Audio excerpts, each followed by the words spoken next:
habis tangannya diangkat, turunkan tangan terjauh.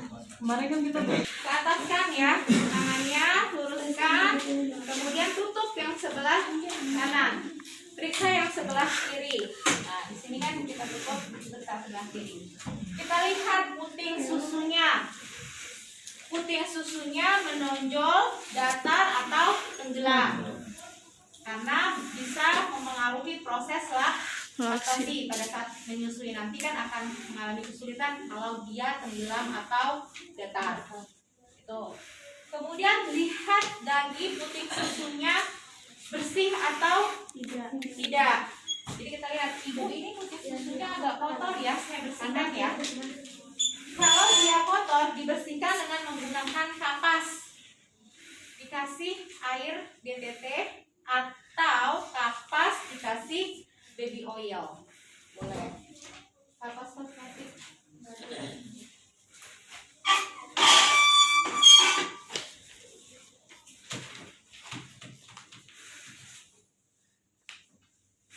Keras sekali ya. Sudah, taruhlah ini kapas. Kemudian tempelkan di sini. Ditempel putingnya selama 1 sampai dengan 2 menit. Kemudian dari tunggu kita putar. Kotorannya dia keluar. Begitu juga di payudara yang sebelahnya. Seperti itu dilihat. Oke. Setelah itu kita lakukan pemeriksaan adakah kebesaran pada payudaranya atau benjolan ya pada payudaranya. Ada 3 cara. Yang pertama, dia mengelilingi payudara. Bawahnya ditahan, atasnya diraba. Dari mulai dekat ketiak. Bawahnya ditahan, diraba. Rasakan adakah benjolan atau tidak. Nah, kemudian raba bawahnya, atasnya tahan. Jelas? Ya. Setelah itu cara pertama. Cara yang kedua, dari atas ke bawah. Raba. Enggak muter ya, Bu? Enggak. Tadi kan yang pertama kan muter dari sini. Berarti yang kedua. Nah, ya kan? Ini pegang. Nah, itu kan? Yang kedua caranya dari atas ke bawah. Gitu ya. Yang laki-laki nggak boleh fantasi loh. Mikir yang aneh-aneh tadi. Nah. Terus yang berikutnya yang ketiga itu dari sini. Yang atas ke bawah, ke tengah, yang bawah ke tengah. Ini. Oh, yang atas ke bawah. Dari atas ke bawah, bawah ke atas. Sini. Pertemuan di tengah, ya. Nah, 3 cara itu harus kita terapin atau pilih salah satu? Lebih baik sih 3-tiganya diterapin. Ya, 3 cara itu diterapin karena yang dari atas ke bawah itu untuk memeriksa apakah ada cairan yang keluar dari payudara. Muter, sanggah, muter, gitu kan? Nah, atau sanggah dari sini, ini muter. Nah. Terus, ya. Yang kedua dari itu. Yang ketiga Dari atas. saling bertemu. Ya. Ya. Terus begitu juga yang sebelahnya, ya. Nah, kemudian tutup bagian atasnya. Buka perutnya. Leopard. Nah, ini kan ada yang cara yang berikutnya kan ada yang untuk pemeriksaan leopard ya. Nah, sama aja pemeriksaan ini, hanya kalau yang pemeriksaan leopard doang yang atasnya nggak usah diperiksa lagi, cuman langsung ke leopard. Nah, leopard itu ada 4. Leopard 1, 2, 3. Leopard 1 fungsinya untuk menentukan bagian apa yang berada di fundus uteri. Ya. Bagian apa yang berada di fundus uteri, kemudian berapa tinggi fundus uteri. Tuh.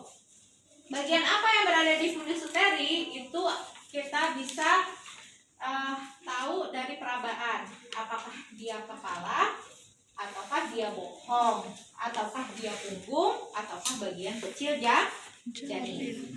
Kalau yang teraba itu bulat, keras, melenting, artinya dia Kepala. bulat, keras, melenting, itu kepala. Kalau yang teraba adalah tidak bulat, lunak, tidak melenting, bokong. Ya. Kalau yang teraba lurus, panjang, keras seperti papan, Punggung. punggung. Kalau yang teraba bagian-bagian kecil, janin, itu adalah ekstremitas, tangan dan Kaki. Paham ya? Nah, yang kedua, Leopold 2 fungsinya untuk mengetahui bagian apa yang berada di sebelah kanan perut ibu dan sebelah kiri perut Ibu.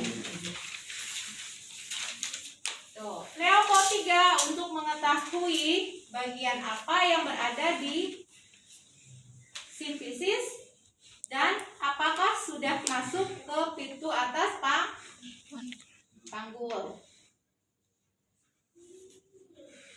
Leopold 4 untuk mengetahui seberapa jauh bagian terendah janin masuk pintu atas panggul. Itu 4. Yang ketiga tadi menentukan bagian apa yang berada di bagian simfisis di bawah ya, di bawah perut ibu.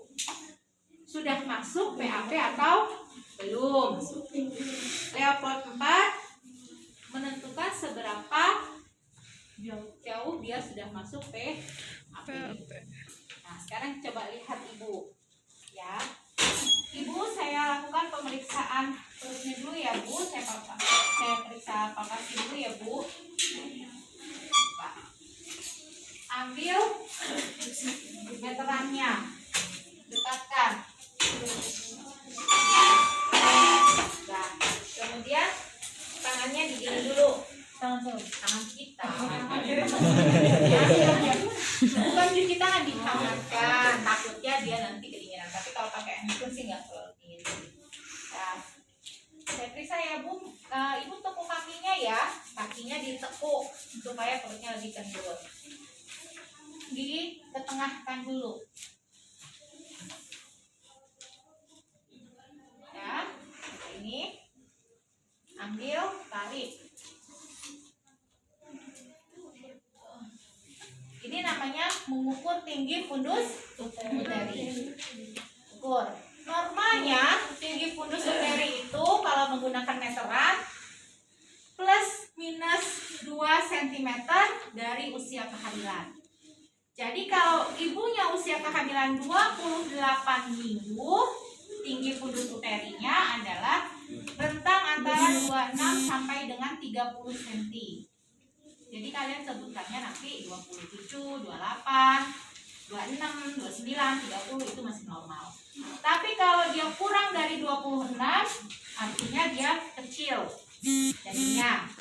Kalau dia lebih dari 30, artinya kemungkinan bayi janinnya besar. Jelas? Nah, ini tahan di sini. Kita ukur sampai dengan simfisis. Ini usia kehamilannya adalah 28 minggu. Nah, ukur 30 cm.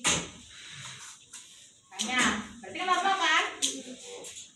Harus dulu nggak apa-apa. Nah, ini jangan dilepas tangannya. Kemudian letakkan tangan kita yang sebelah kanan di bawah. Di atas simfisis. Yang di atas kita raba. Bagian apa yang berada? Hah? Rabanya gini. Gini loh. Cuma begini aja. Nih. Nggak apa-apa nanti, Bu. Enggak apa-apa.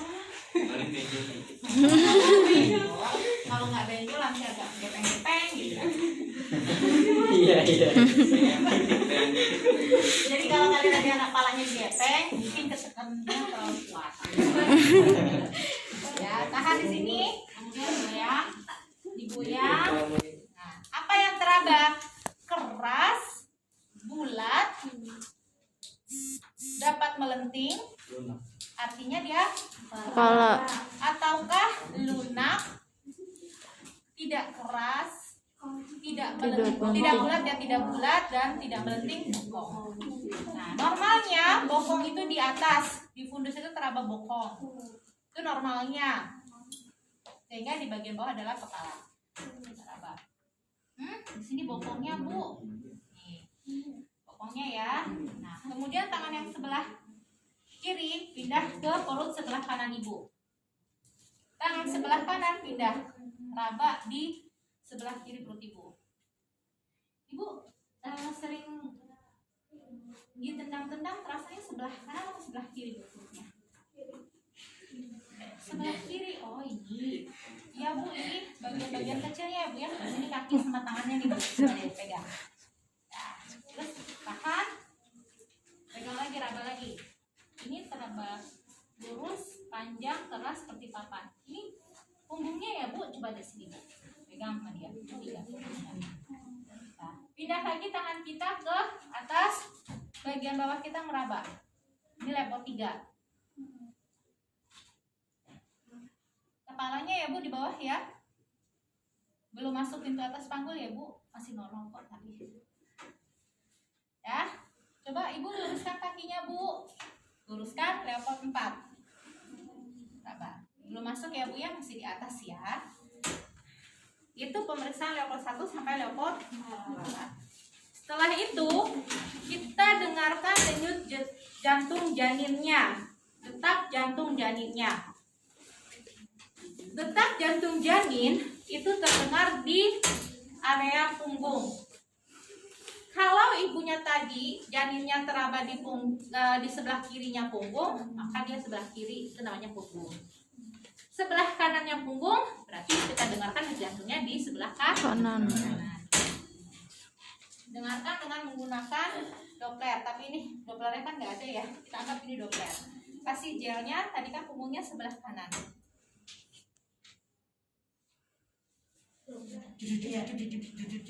Gitu kan biasanya dia seperti tapak kuda, tapak kaki kuda, atau kencang 2 kali dari denyut jantung orang dewasa. Lebih cepat dia. Nah, ya Bu, denyut jantungnya sudah terdengar. Nah, setelah itu kita lakukan pemeriksaan ekstremitas atas dan bawah. Ekstremitas atas itu tangannya. Bu, boleh lihat tangannya, Bu. Disamakan dengan tangan kita. Anemia atau tidak. Tapi jangan juga tangan kalian yang pucat. Tapi sama kok Bu dengan saya mah nggak anemia. Padahal kalian pucat, anemia. Betul kan? Nah, kemudian di tangannya digoyang-goyang seperti ini. Sakit nggak Bu? Sering kram nggak? Nggak. Lihat ada pembengkakan atau tidak. Kakinya pun demikian. Ibu saya lihat kakinya dulu ya dari area yang paling jauh. Lihat ada varises, kemudian diraba. Dia edema atau tidak? Diraba di kresidia sini. Maaf. Sini diraba, kemudian dilihat sini sama di punggung kaki ya. Udah. Setelah itu udah kedua-duanya, Ibu tolong kakinya digoyang-goyangkan, gerak-gerakan. Sering kram, Bu? Iya, saya kram. Ini kaku nggak sekarang, sakit atau tidak? Enggak. Nah, selesai.